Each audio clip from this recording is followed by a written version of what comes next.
तो दोस्तों आज़ाद इंजीनियरिंग ने अपने क्वार्टर वन के नंबर को डिस्क्लोज कर दिया है। तो चलिए देखते हैं क्या है क्वार्टर वन के नंबर्स के अंदर। डाटा मिलियंस में है, मैं आपको क्रोज में बता रहा हूँ।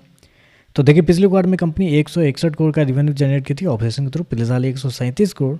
जबकि अभी देखते हैं तो 172 करोड़ आपको जाता हुआ देखने को मिला। तो साल दर साल जाते हैं, साल दर साल कंपनी की रिवेन्यू के अंदर तेजी आपको देखने को मिल रही है। लगभग बोल सकते हैं 25% के आसपास का जंप है कंपनी की रिवेन्यू के अंदर साल दर साल। जबकि क्वार्टरली बेस पर जाते हैं तो क्वार्टरली बेस पे भी कंपनी के रेवेन्यू के अंदर तेजी आपको देखने को 7% के आसपास का जंप आपको देखने को मिला है। तो कंपनी के रेवेन्यू देखते हैं साल से साल क्वार्टर क्वार्टर दोनों आपको बढ़ते हुए देखने को मिला है। खर्चे की बात कर लेते हैं तो देखिए पिछले क्वार्टर में कंपनी 126 करोड़ खर्च की थी, पिछले साल 103 करोड़। जबकि अभी देखते हैं तो लगभग 137 करोड़ आपको ज़्यादा हुआ देखने को मिला। तो खर्चे देखते हैं काफ़ी ज़्यादा आपको देखने को मिला है, क्योंकि रेवेन्यू आपका लगभग 25% के आसपास आपको बढ़ता हुआ देखने को मिला है साल से साल। लेकिन जब खर्चे देखने के लिए आते हैं लगभग 35% के आसपास आपको बढ़ते हुए देखने को मिला है। जी हाँ, तो खर्चे देखते हैं तो खर्चे रिवेन्यू से ज़्यादा आपको बढ़ते हुए देखने को मिले, ये यहाँ पे थोड़ा सरप्राइज है। जबकि इन्वेंट्री में फ़ायदा भी हुआ है, 33 करोड़ का फ़ायदा हुआ है, पिछले साल 25 करोड़ के आसपास का फ़ायदा हुआ था। फिर भी देखते हैं तो कंपनी के खर्चे आपको ज़्यादा आपको देखने को मिला है।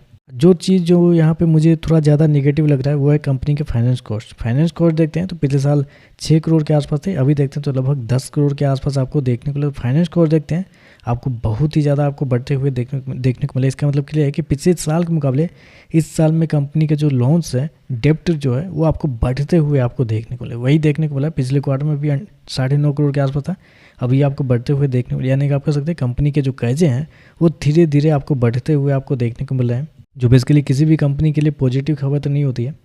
प्रॉफिट की बात करते हैं तो देखिए पिछले क्वार्टर में कंपनी लगभग 37 करोड़ के आसपास की प्रॉफिट थी, पिछले साल 29 करोड़। अभी देखते हैं तो लगभग बढ़ के 35 करोड़ आपको जाता हुआ देखने को मिला। तो प्रॉफिट देखते हैं तो प्रॉफिट आपको बढ़ते हुए देखने को मिला, लेकिन बेसिकली बढ़ नहीं रहे हैं, प्रॉफिट तो गिर ही रहे हैं, क्योंकि इसके पीछे का कुछ रीज़न है। और वो रीज़न है बेसिकली टैक्स, क्योंकि इस क्वार्टर में कंपनी को टैक्स बहुत कम लगे। लगभग 3.8 करोड़ कंपनी टैक्स पे की है, पिछले साल 12.5 करोड़, पिछले क्वार्टर में 14.5 करोड़। तो इस क्वार्टर में कंपनी को टैक्स कम पे करने पड़े हैं, जिसकी वजह से कंपनी का जो प्रॉफिट है वो आपको बढ़ता हुआ देखने को मिला है।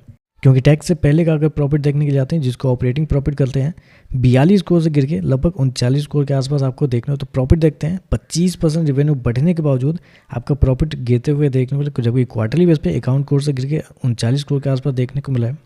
तो प्रॉफिट देखते हैं, ऑपरेटिंग प्रॉफिट देखते हैं तो आपको साल से साल क्वार्टर क्वार्टर दोनों आपको गिरते हुए देखने को मिला है। ईपीएस की बात करते हैं, पिछले क्वार्टर 5.57 रुपये, पिछले साल 4.56 रुपये, अभी देखते हैं तो 5.53 रुपये आपको जाता हुआ देखने को मिला। तो ओवरऑल देखा जाए तो नंबर मुझे लगता है थोड़े से कमजोर साइड पे आप कहेंगे। रेवेन्यू आपका बढ़ रहा है, नेट प्रॉफिट भी आपका बढ़ रहा है, लेकिन नेट प्रॉफिट के बढ़ने के पीछे के रीजन है कंपनी के टैक्स, क्योंकि ऑपरेटिंग प्रॉफिट देखते हैं तो आपको गिरते हुए देखने को मिला है। तो इस वजह से अगर शेयर के अंदर तेजी आती है तो वो परफेक्ट लेवल होगा आपको प्रॉफिट बुक करने का, क्योंकि नंबर थोड़े से कमजोर है। देखने में आपको नेट प्रॉफिट बढ़ रहा है, लेकिन ऑपरेटिंग प्रॉफिट गिरते हुए देखने को मिला है। बाकी देखते हैं मार्केट कैसे कहता है। वीडियो पसंद आया तो लाइक कीजिएगा, साथ में साथ चैनल को सब्सक्राइब जो कीजिएगा। धन्यवाद।